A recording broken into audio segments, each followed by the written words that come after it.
Good evening. There are a couple points that Ms. Sutton addressed. Sorry if I mutilated your name.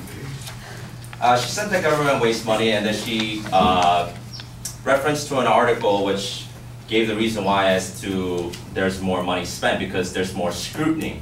However, I would like to present a few cases and see if that really represents how the lawyers and the government and the court really cares about the life of the inmate.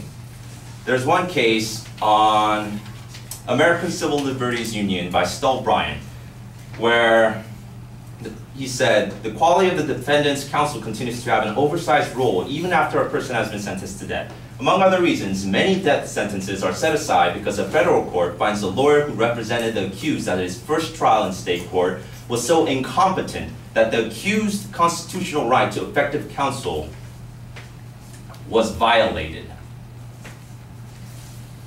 And let me give you one specific example. And this is from Wace Deborah Cassins. And it is on the Alabama death row. Inmate loses appeal because of mistake by troubled lawyer. Alabama death row inmate Ronald Smith had the bad fortune to be represented by a troubled lawyer who failed to either submit a filing fee or a motion to waive the costs along with court papers for a collateral appeal.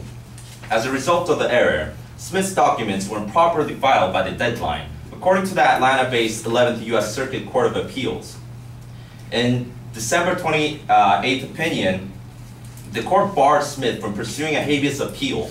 The lawyer himself was on probation for public intoxication and was addicted to crystal methamphetamine while he was being less than punctilious, the story says.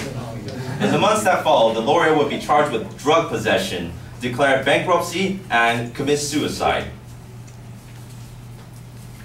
And one thing that my colleague didn't mention but left for me is that on many cases, it's not just that the death penalty is morally wrong, but it also breaks the law. As Sarah mentioned, there's the 8th Amendment, which states that one should not have the unusual and cruel punishment inflicted, which means that they don't suffer and they're not tortured, and their human dignity is not degraded. Let me give you a few cases of this.